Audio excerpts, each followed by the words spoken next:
This episode is brought to you by Pete's. Few things start your day better than a good coffee. That's why Pete's hand roast their coffee from a specific selection of high-quality beans. And they don't just put those beans into anyone's hands. Pete's trains their roasters for 10,000 hours so they can master the roast that gives you the most.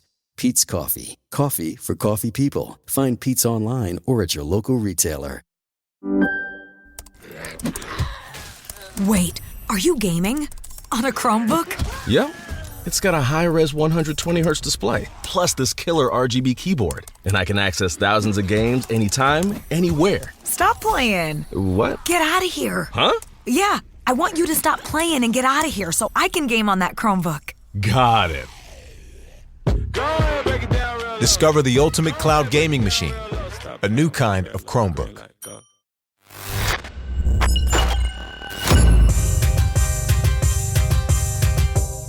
Here we go, Ben. It is the ManFUzed Podcast. Another day, another episode, another meeting.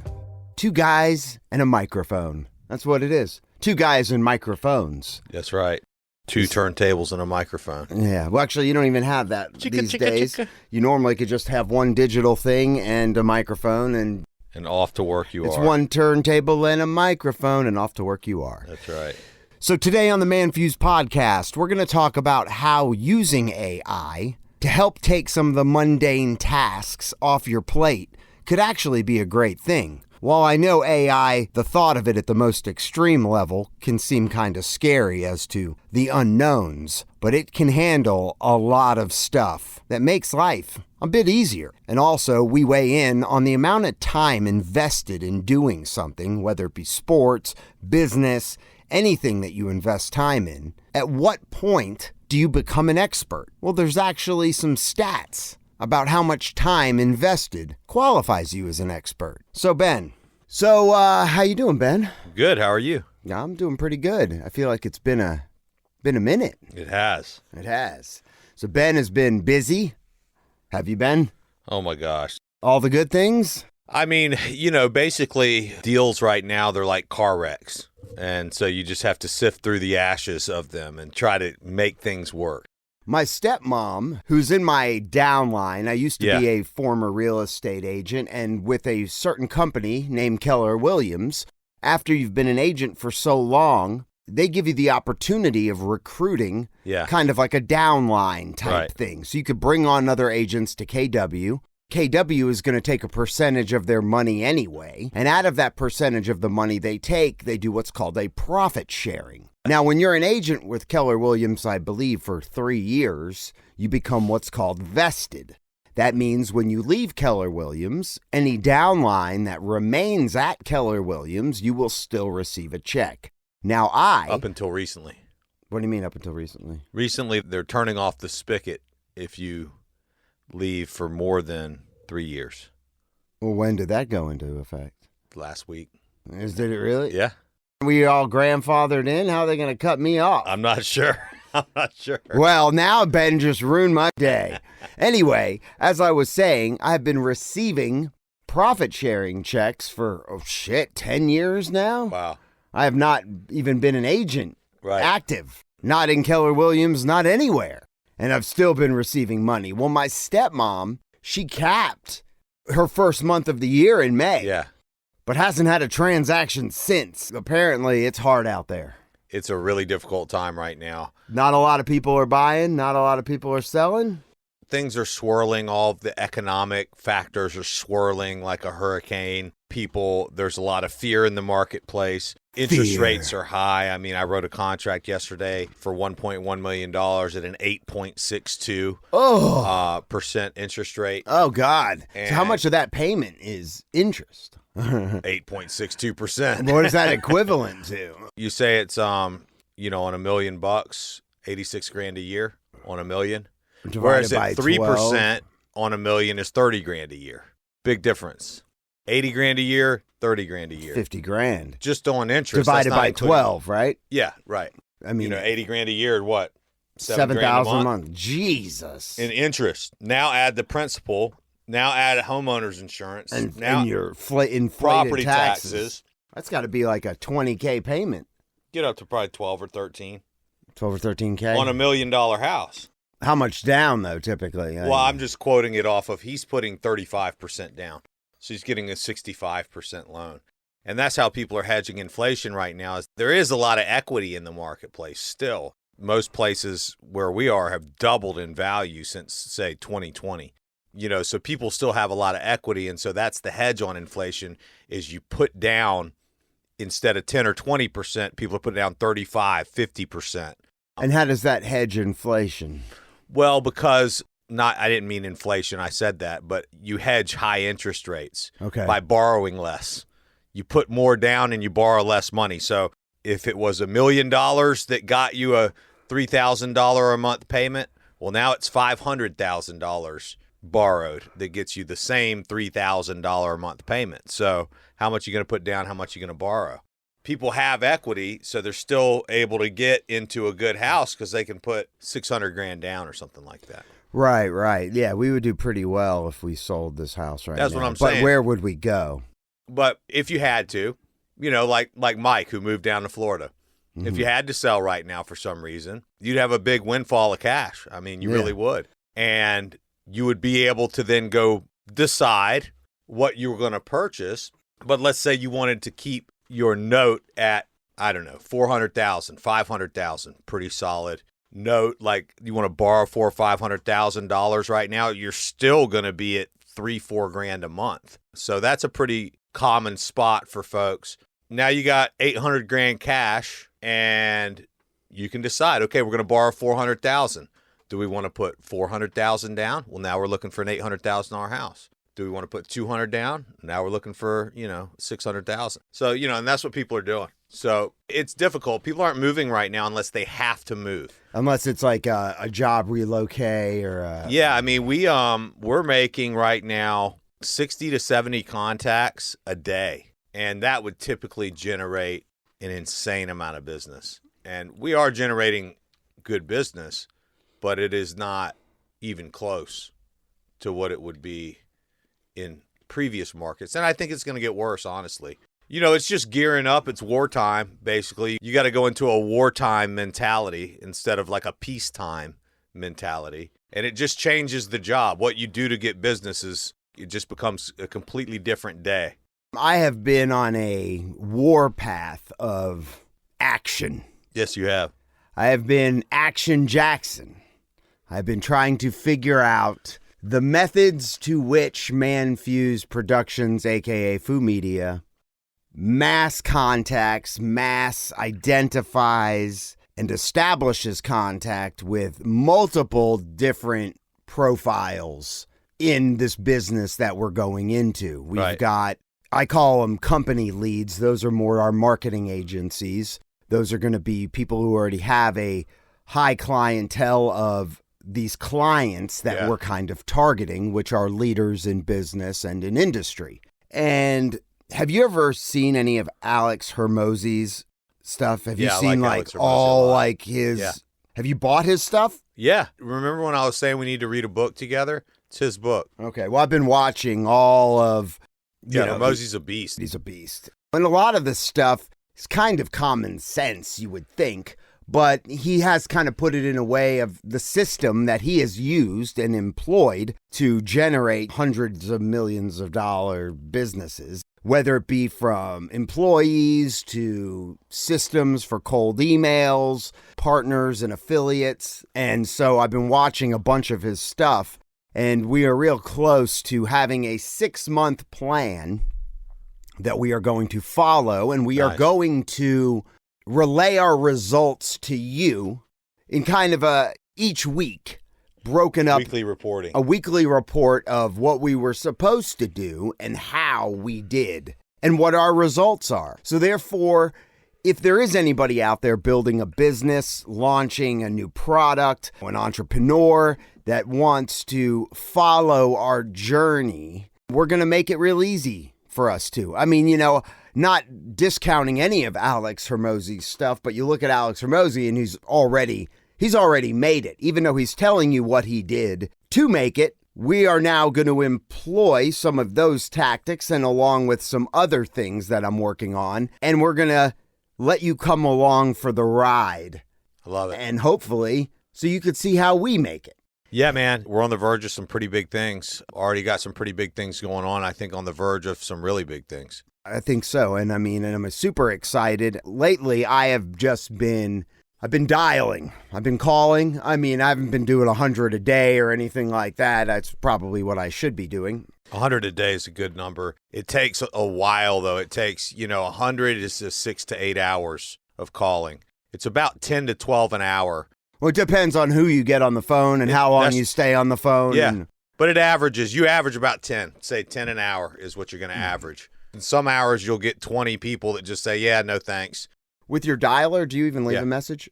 Yeah, this is something that we can definitely employ. What you do is you pre-record a message. And then when someone's voicemail picks up, you just hit a button and it drops that pre-recorded message. So it could be like, hey, this is Kaylee, or hey, this is Ben H with, blah, blah, blah. I don't say anything. I don't say anything as to who I'm with or what I want, because that leaves them like, they might go, oh, I don't know who this person is. But I will say, I do a shameless name drop.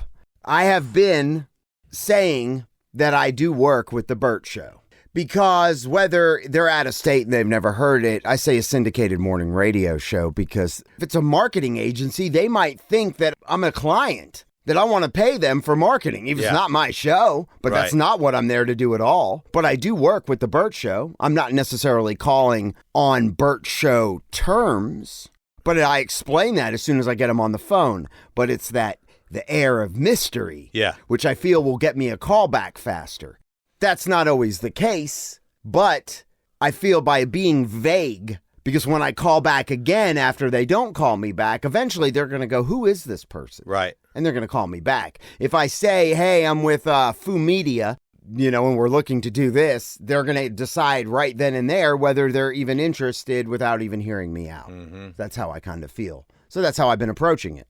And it's funny, though, because after I've made 10 or 20 phone calls that I've left, and I think this week was kind of a bad week to do it in terms of other weeks, because some people are still out of town. So a lot of people use Labor Day week as a vacation time. Right. And so I got a lot of voicemails, and when it wasn't the person's cell phone and I was getting to their main office, they weren't in, and I was transferred to their voicemail.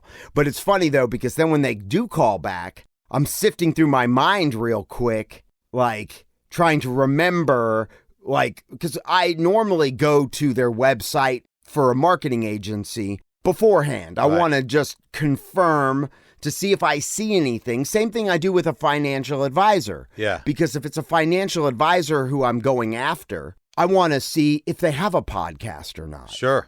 If they're employing video marketing. Yeah. Podcasts as those mediums, as in terms of they creating content. Yeah. Because if they are creating content, I'm now switching my position to see if they're happy with the person that's creating the content. Yeah. Not going after them as a, hey, you're not doing this. Don't you think you should be? Yeah, I'm not saying it's a bad thing to do, but a lot of times you can waste time researching people before you call them because they may not even pick up the phone. Now, when they do pick up the phone, obviously you're more prepared to what you want to discuss, but it's also something that can be knocked out with a question. You know what I mean? Like when you have them on the phone, do you currently have a podcast? Boom, that can send you in one or two directions. You know what I'm saying? And it's a fast way of asking, boom. You know what I'm saying? Versus, okay, I'm looking this person up. I'm looking at their website. I'm researching. You might look at them for 2 or 3 minutes times 100 people. That could soak up a few hours versus once you get them on the phone, just be like, hey, do you have a podcast? Or some kind of a question that would indicate one of two directions. So I see there's value in that, but I also see there's a little value in kind of having done a little research puts you like, hey, you're not just going down a list. I'll tell you how we do it with real estate. Maybe that helps. What we do with real estate is when we get someone on the phone, when someone answers, I already have it set up where I just click their address and it opens a Zillow file. It's like a hyperlink. You know what I'm saying? It's already built in. The same kind of thing could be executed with their website, right? With real estate, it's like there's a method of calling where you can look at the property before Like I have the dialer set up. There's 2 different ways of going about it, right? I can click the button on the left. I can look at the sheet before I call it, and then I can hit call, or I can just hit call the list. And then whenever someone answers, then their profile pops up and I can go and look at their house. So do I want to look at their profile before they answer, or do I want to look at their profile after they've answered? And the reason why we typically do it after they've answered is because the call made to call answer ratio is drastic. It's like 30%, so 70%. Now, if we're just calling 10 people, yeah, research them all. But if you're calling 500 people and only 30% of them are going to answer, and it takes you 2 minutes to research each one, and that's 350 times 2 minutes. That's 700 minutes that it's going to take you to look at their shit for 2 minutes before you call them. So I think it's different with every application, but I think if I was going to sit down and I was like, okay, I'm knocking out 100 right now. But with this, because I know we have a great service that you've employed to basically get the data that's needed, and that's just a very specific data set. Now we can take, and still nonetheless, we have big lists. So we can take lists of, 50 or 5 or 5,000 contacts. We can upload them. We can segment financial planners, entrepreneurs. So you know which list you're contacting. That's right. So we can segment different lists. We can have them all uploaded. One of the sections of the upload sheet will be a website. So that'll be part of the profile. Yeah, that comes up. We got all that information. When they answer, so you can just hit the website. You know what I'm saying? That's cool. That is cool. Again, if you're just calling 10 people, sure, whatever. You know what I mean? But if you're trying to get through 500 or something like that, because that's what we do every day. So I had somebody on Tuesday come over who's kind of out of a job at the moment. He'll remain a little nameless. But he's been helping me out a little bit on some video stuff. And I said, hey, man, I got an opportunity. So we sat down on Tuesday and I was like, listen, if you want this opportunity, I think you can see how it's got a lot of legs and potential. And while I can't pay you like a salary, but you have the opportunity of earning residual income, and you could essentially put together video packages to help. Because video content for some of these financial companies is huge, besides repurposing podcast audio and video. Right. And I said, you could really head that up. And so we sat down, went through the list. He was right next to me. He heard me it was one of those days where I was like, this might not be a great week to call because no one was answering. I probably called 20 people. Left messages. Some of them called me back. Some of them probably aren't even in town yet. And then I had him make some phone calls. Now, will he go off on his own and make these calls? I've given him a list. He knows the opportunity. I don't think since I sent him the list, I think it's been 2 days, I don't think he's done anything. I was listening to Alex Hormozy, and one of the things he was saying with employees, and this is more like it would be like an employee type deal. But he would be commission-based, right? And he'd be a 1099. Yeah, right. So, but still kind of like an employee. Alex Hormozy says he normally gives his people about 3 weeks. Yeah. If after 3 weeks they just don't get it, they're just not an action person. Right. And we've talked about doers and thinkers before. Yes. For an employee, you want doers. Yes. You don't want people thinking around, unless you have a think tank. Right. That's all you want from this person is their great Think ideas. less, do more. Right. We need doers. We need action. Because you can train a doer, fine-tune their performance, but the fact is they're doing. That's right. And that is what it takes to build shit. Any sales agency typically has, that reputation to the general public. But one of the things that has damaged phone prospecting and its effectiveness is offshoring of these phone calls. So you can offshore and outsource the phone calls to call centers. They have them in Jamaica. They have them in the Philippines. They have them all over the place. I'm talking the big ones, right? And they will cover, when you're talking in terms of real estate, the number of calls and contacts that are made by these people, it's absolutely insane, because they'll have someone whose sole job is to sit there for 12 hours a day, and it's cheap, right? But the problem is they don't speak proper English. They're not the professional themselves. They have an accent that indicates that either they're someone from somewhere else, which is completely fine. But then you know how it is when you get called by a call center. You know you're not talking to the person who's providing the service, typically. Oh, absolutely. You know. And I'm instantly turned off. Instantly turned off. Or there's that, you say hello, and there's that awkward pause. Yes. Where it's them now, either if they're on a dialer program where there's a delay. Yeah. So you say hello, and then you almost hear this kind of clicking. Yeah. And then it's like, hello. And then they're like, oh, no. Right, or whatever.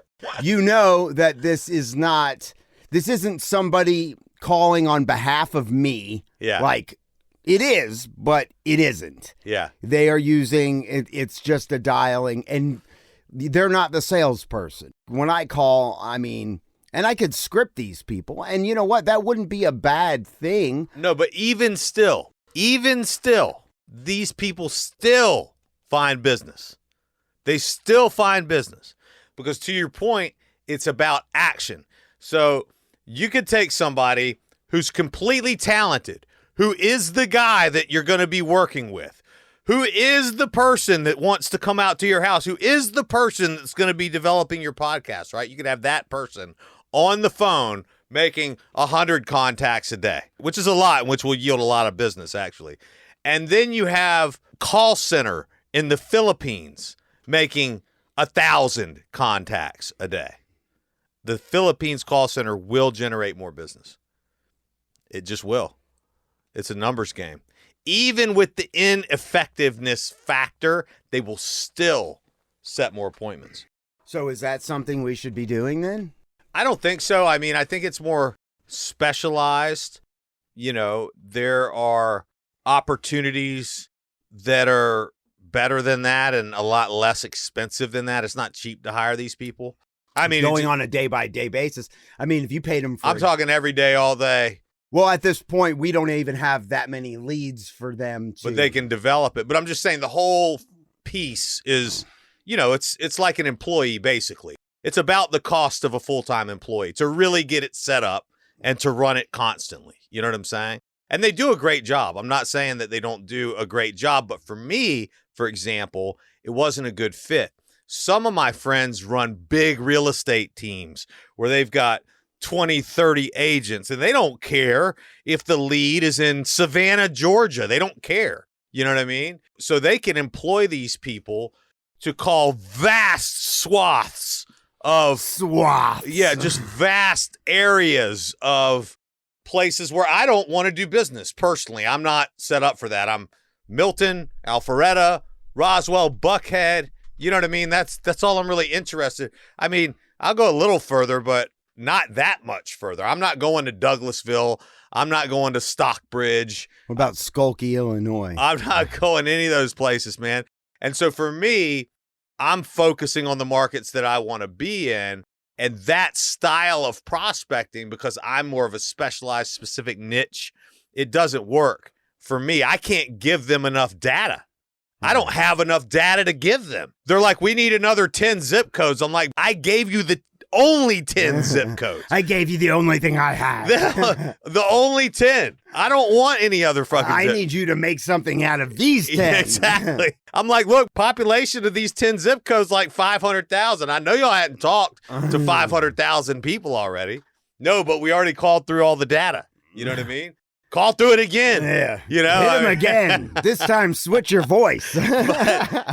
But ultimately, that's where it can become annoying. You know what I mean? But I think you're better off with something like we're talking about, having a person who is scripted and knows what questions to ask, whether it was me or you or someone else, this other person, but someone local. We've got real estate offices that they could work out of. We've got places they could show up. I just got another office out of a deal that I did. So we've got places that someone could show up and make calls, you know what I mean? But the point is that I think to have someone that we can work toward, like you're saying, an action-oriented person, we could work the scripts into them, we could do some role-playing with them. We're ultimately setting up an appointment. That's their job. Their only job is to set an appointment with someone. And that's where we come in, and we pick up the football at the appointment. Yeah. You know what I'm saying? Essentially. You know, it could be us setting the appointment so that we can get back in and pick up the football and go through the appointment. Right. But a sale is typically not going to be made on an initial call. The purpose of the initial call is just to set the appointment, you know, and then there's a lot of things that follow after that. But yeah, I love it, man. I think it's great. So, yeah. And so one of the things that I'm looking at actually for the cold email portion, and so we haven't set up our 6-month plan yet, but I am trying to employ certain tactics. And there is a company, and we are employing, I will be honest, some AI into our steps to help. Dude, the AI shit is crazy. I really need to get with Matt on the real estate thing. Well, Matt is so busy, and he's working on this thing. He doesn't even have time at the moment. I'm just telling you. I get it, and I'm sure he will, but he is building, he's working for himself, building this other thing that he's been working on for years, trying to employ and then activate our stuff and his other stuff at the same time. So that's awesome. Things have kind of been up and down a little bit because of he was pulled in another direction. But we found this company, it's called Instantly AI. Yeah. Instantly AI, while we were thinking we could use this other template, this other company called Airtable, which is freaking amazing. It's like a fucking Excel spreadsheet on crack. Yeah. We're thinking now by Instantly AI is straight cold emails.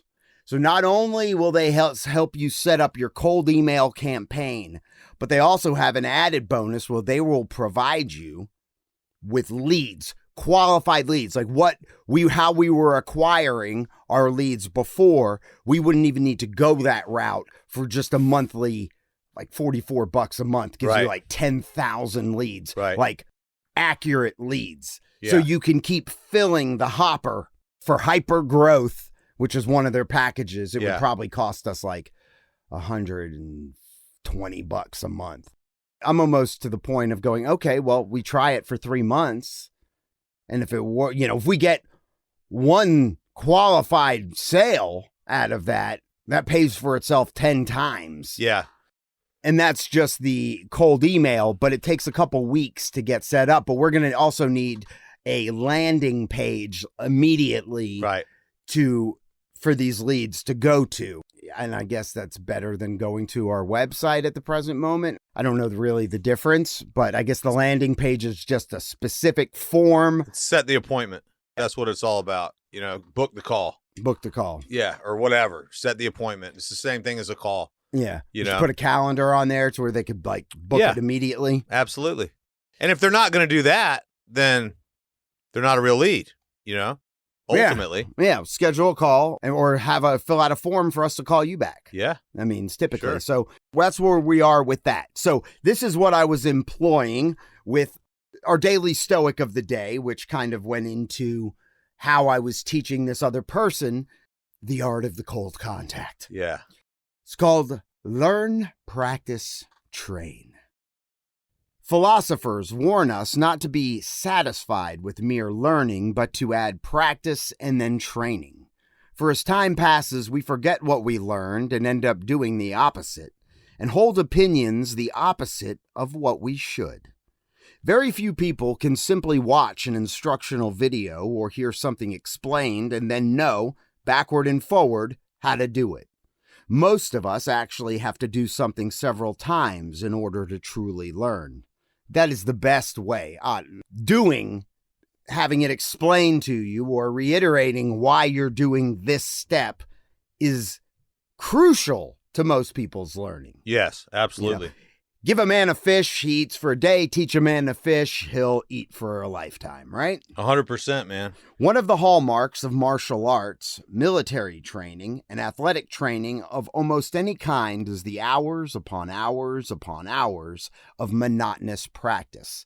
What is it, 10,000 hours in doing something before you become a true expert on that subject? Yeah. I mean, 10,000 hours of being on a podcast, 10,000 hours of... I mean, look what 10,000... Have we done 10,000 hours? No. No way. No? Shit, if you include editing in there, that's like doubling the amount of... Yeah, I don't know. I mean, we could add it up. Maybe. It's a lot. Nah, well, I forget the calculation, but I think 6 hours a day takes 10 years or something like that. Oh, we haven't done 10,000 hours. We even hit 1,000 hours. Right? I don't know, but like if you take 6 hours a day, right? So just rough numbers, 6 hours times, it's almost 5 days a week. It's almost 1,000 hours. But let's say, I mean, is it 7 days a week or 5 days? How many days a week? You know what I mean? It just depends. You're right. Yeah, probably 6-7 years. So if you said 6 hours times 5 days a week, right? So that's 30 hours a week times, let's say 11 months, because you're not going to even do 5 days a week every week. There's probably 4 weeks that you're going to be on your birthday or something like that, right? We're probably at like 500 hours. 3,000, a couple thousand a year. What is it? 6 hours times 5, that's 30, times 4, that's 120, times 11, right, is like 1,300, right? 1,300. Yeah. It would take you like... 7 to 10 years. 7 years, 7, 8 years. Yeah. Right. It's about 10 years. So yeah, of full-time employment. So, okay. So you and I, doing this podcast alone. So for me in editing, right, I'm probably at 10 years, real close to 10,000 hours. Yes. Like as far as being an audio editor probably for the Bird Show. Yeah. I mean, so you could say I'm somewhat of an expert.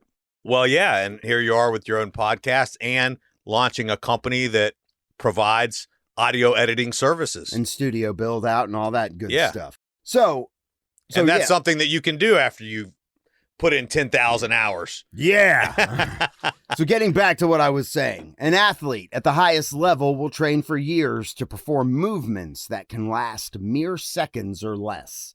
The 2-minute drill, how to escape from a chokehold, the perfect jumper. Simply knowing isn't enough. It must be absorbed into the muscles and the body. It must become part of us, or we risk losing if the second that we experience stress or difficulty. It is true with philosophical principles as well.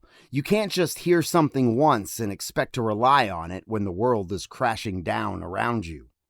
Remember, Marcus Aurelius wasn't writing his meditations for other people. He was actively meditating for himself. Even as a successful, wise, and experienced man, he was, until the last days of his life, practicing and training himself to do the right thing.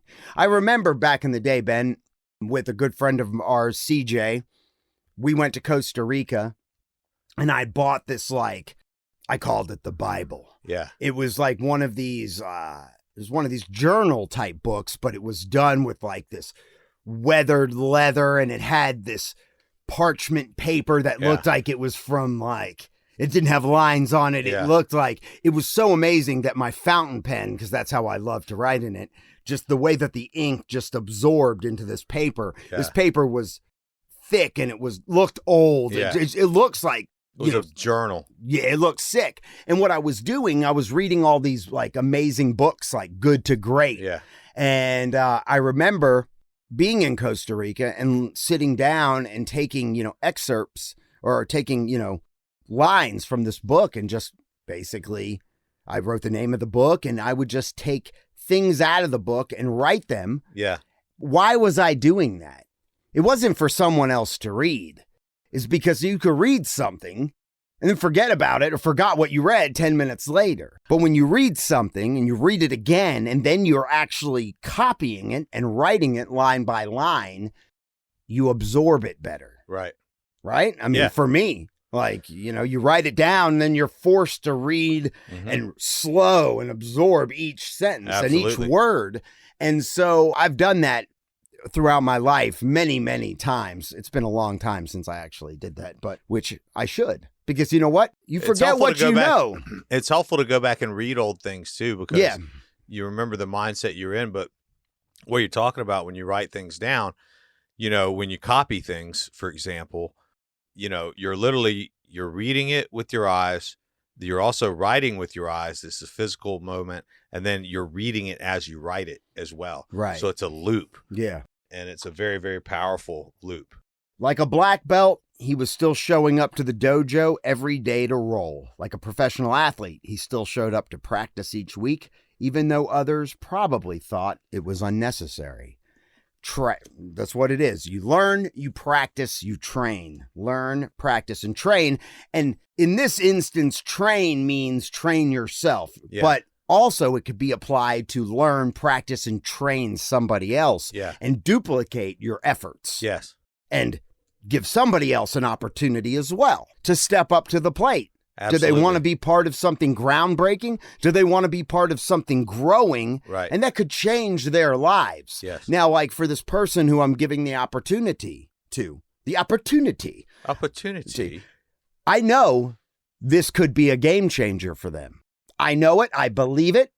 Do they believe it? And are they willing to go through the uncomfortable steps? Because cold calling isn't comfortable. Most of the time you wake up in the morning and you're like, I don't want to do this. Even though each potential person you call is worth X. And that's how you have to look at it. And that's how I trained him. So you got to think, if this person's a no, if this person's a no, if this person's a no, fine. Or at least no for right now, depending on how you leave it with them. Maybe there'll be a no forever, but you're planting the seed. And then we're plugging them in. If they say no, well, they're about to be added to our email list anyway, and we're about to start hitting them with periodic email, so they don't forget about us and they don't forget about the opportunity or ask for the referral. Fine, you're not interested. If you know anybody, boom. And so each one is worth X dollars of residual income in this case. So, and I've given him great examples of knocking on doors for real estate, which I used to do. Every house, depending on the area that you're in the areas that I used to knock on doors, was a potential tear down opportunity or like an assemblage where I'm trying to piece multiple properties together and sell it to a developer. Right. But each one of those properties at the minimum was worth a $600,000 sale just for raw land. So each one's worth about $40K. No, absolutely. And so if it's a no, fine. When you get to that yes, $40K. What's helped me over the long term, because I've been doing this long term daily, the money makes it exciting for a little while. But what I've found keeps me in the game is considering what it is that someone else is getting ready to go through if they say yes. You know what I mean? So it means a lot of different things for them, basically. But there's one way to wrap all that up into one sentence, and it's that they need help. If I look at it and I say, okay, look, I know for a fact, just the numbers prove it. In that neighborhood right there, somebody in that neighborhood needs my help right now. They are in a situation in their life where they need to move and they don't know who to use. And me showing up is going to be like a sign to them. And it is a sign because I'm looking for them and they're looking for me. And I'm going to be the one that takes the action and goes in here to find them. I just thought about something. When you go up to the door and you do get that yes, this person is in need, you should rip open your shirt and there be like a Superman emblem, or like a giant emblem. Bee or a giant bee or something like. That's the way I explain it to my salespeople too, because I'm like, guys, ultimately we're here to make money. That's true. But especially in this particular economy, if you find somebody who has to sell, and that's what we're looking for, because we're not in an environment where, it'd be nice. No, that's a year ago, right? So from the Fu Media perspective, somebody on this list needs what we are offering. They don't know where to go. They have a need. They either are wanting to provide this service to their clients, or they themselves have a voice that they want to get out into the world, and they don't know what to do. They don't know who to use.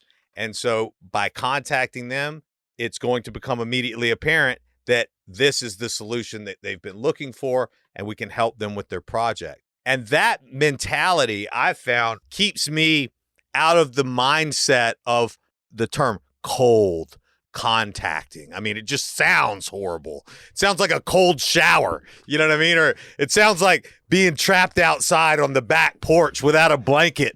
It sounds like a bad case of blue balls.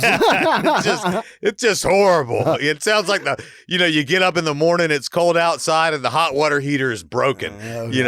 That's your cold life. As I said, it sounds like a horrible case of blue balls. Yeah. It is what it is, but the point is that it can help a little bit to put that perspective in regards to Alex Hormozi. I think he's really one of the guys who has latched on to the idea of the fact that the basics are what makes things happen. And your ability to build a big business, your ability to build something bigger than just what you can do is based on your ability to scale the basics. Correct. And that is something profound that he a lot of people have said that, but he says it in a way where you're like, damn, he's right. Like I've got to duplicate myself. I've got to duplicate what I do. Because if you don't, you are just a high paid employee. That's right. And then what it comes down to, is that the best investment you can make is investing in people. Absolutely. You have to invest in people. That becomes your business, is your investment in others and the results that produces. I mean, Yeah, and to duplicate your efforts so you don't have to be there, because that's what makes a business valuable. Or so that you have the leads. Well, right, but he even says, if the business is based on your ass 50 hours a week, generating $20 million a year, you go to sell your business, It's going to be worth very little because it's all relied on you. Yeah. If you build your business to where this thing runs without you, yes, that $20 million a year you could sell for $50 million. Yeah. Because it's not based on you waking up, because you could die. And then what's left of the business? That's right. I mean, so it's really, will this business run without you? Right. And that makes it purchasable and valuable to a bigger company that wants to acquire you. Absolutely. And so that's essentially, while I'm not looking to build something necessarily to sell it, but I wouldn't be opposed to it after it's generating a shitload of money. But yeah, we don't want it to be based on just my efforts or one person's effort. We want to build a system, right? A wheel. That's right. A cog. Yeah. Where everything is working. And a wagon. A wagon wheel. And that is essentially, marketing is like a wagon wheel. Yeah. It is a wheel, spokes. Each spoke is a different vital support mechanism in your marketing. It's like that song. Rock me, mama, like a wagon wheel. Hey, baby, rock me. So, Ben, I received an email the other day. Oh, yeah? This kind of blew my mind. You ready for this? Yeah. It's from an old PD, production director, right? Okay. So in radio, you've got your, PD programming director for one of our sister stations, that being our country station, which used to be Kicks. Now it is New Country, I believe. Uh-huh. This program director is no longer with us. It's been years since I spoke with him. Sends me an email. Hey, man, it's been a while. Hope all is good with you, my friend. From what I hear, it's pretty good. A colleague of mine here is on the Country Radio Seminar 2024 Agenda Committee and is interested in talking with you to see if you'd be interested in being on her panel. Wow. Work smarter, not harder. Using AI to improve workflow and give you time back in your day. I've copied you on the email so you two can connect if there's a there. Be forewarned, she is as intelligent as she is funny. I miss you, Christian. We always had the best conversations. I'd enjoy having another soon. Now, at the time I'm reading this, I'm like kind of looking behind me do you got the right guy? Right. Like, what do you want me on your radio panel for? Right. So I get in touch with him. As a few days later, I give him a call and we have like a 45-minute conversation. And I'm like, why do they want me? He said, I have no idea. She never articulated exactly why she wants you. Yeah. But apparently she reached out to multiple people and your name came up. Wow. And I'm still at this point, I'm looking behind me. Why? Yeah. Now, I'm not saying like I dismiss my value or I don't have anything to say, but these people don't know what I'm building on the side. They don't have an idea of what I'm doing because I've been public with it, but not that public with it. I mean, Right. just because if they followed all of our social handles, they could have figured out we had a podcast and that we were doing, but I seriously doubt that was it. I'm still like wondering why. So you didn't get an articulated reason why she wants me on her. He's like, just have a conversation with her. And I explained to him during this phone call of what we were doing, and he was blown away. And he was like, that's amazing. Yeah, you definitely should talk to her. And he said, this country radio, and I'm not even in country radio, but this radio seminar is like one of the biggest. And it's going down in Nashville in February of 2024. Cool. And apparently there'll be huge country artists there. And I'm like, okay, I guess like, I don't know. So You going to get some boots? I might. I got some. I need a cowboy hat. Yeah. I'll come support I need your a big panel. old big buckle. So I ended up speaking with her. She reached out. We scheduled a time and I talked to her. And then she said, you know, I had heard that you guys were employing AI at the Burt Show. I said, well, you heard wrong because we're not. I said, I am employing it in various other places at the moment or setting it up for our company. And I told her what she was like.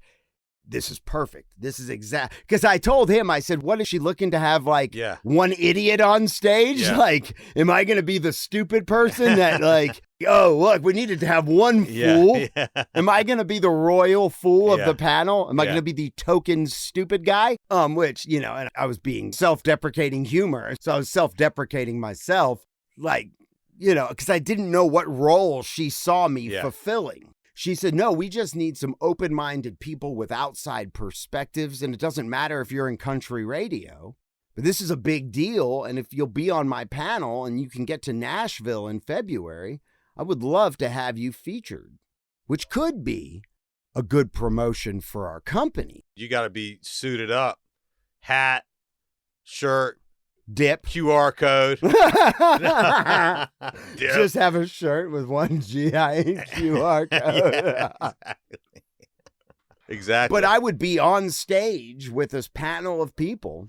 Well, I think it brings up a whole nother idea, really, for me.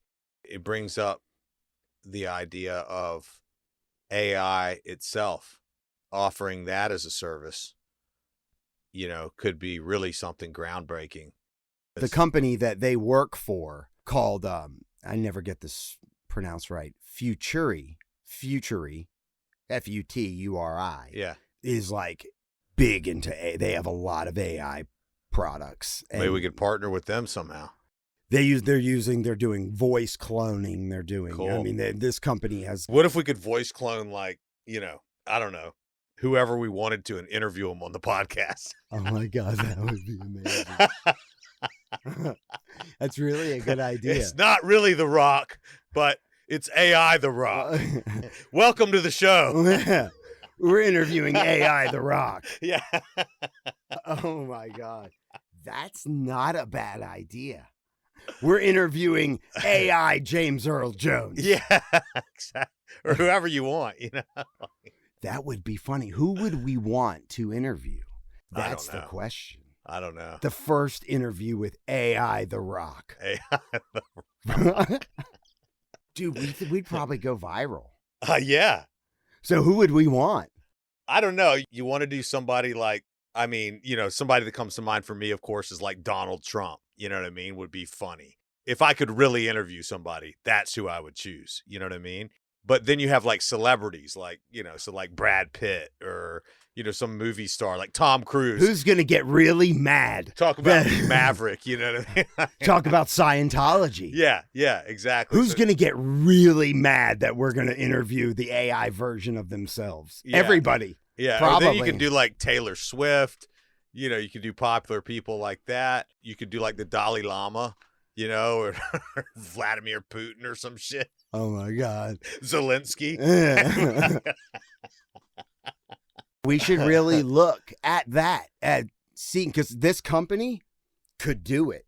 Dude, that'd be next level. That'd be funny as hell.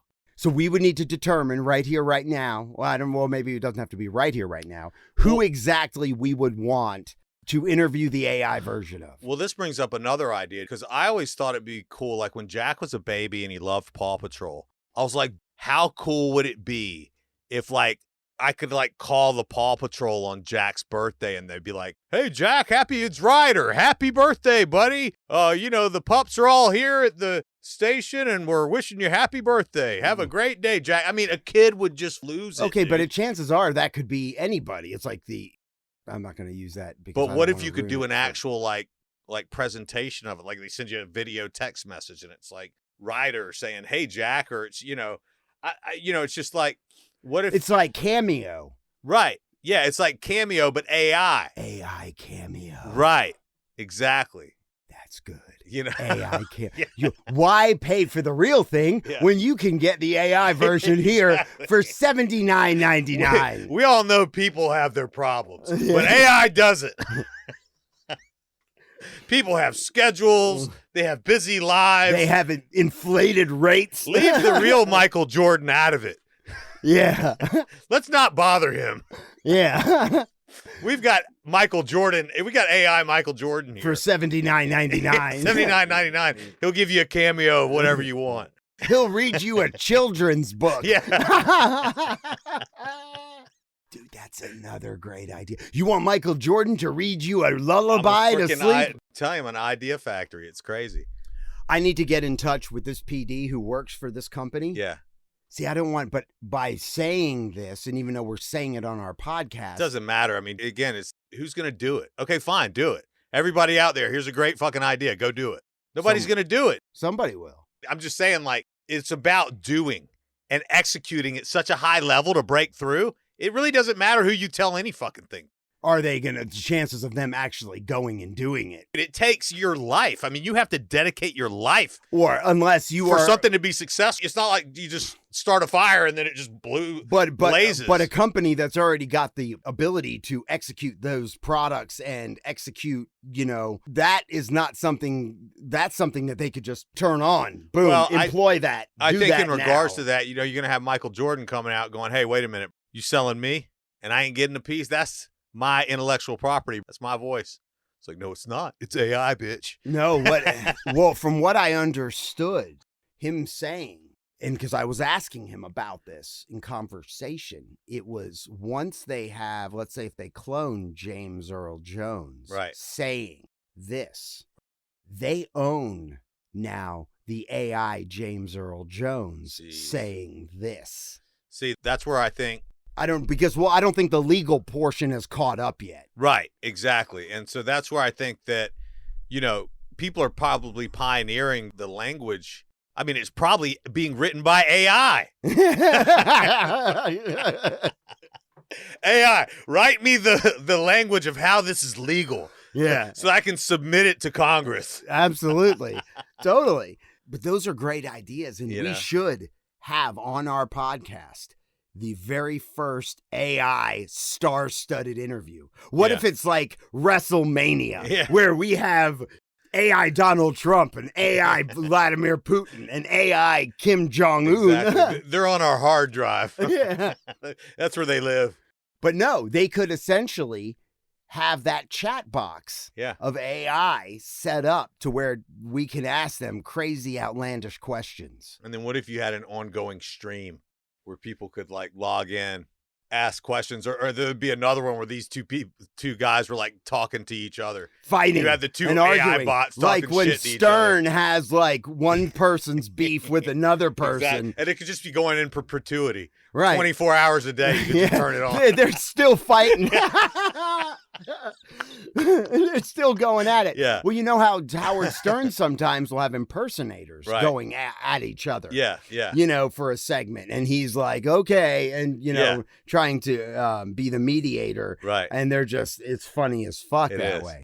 I think that's done it for the day, Ben. I think I've exhausted. We didn't even get to a few of our other topics, which we will get to next week. Once again, thanks for listening to the ManFUzed Podcast. I am Kay Lee, your audio producer and host. Ben H., my co-host. What's up? Hit us up at manfused.com or 770-744-5227. Thanks again.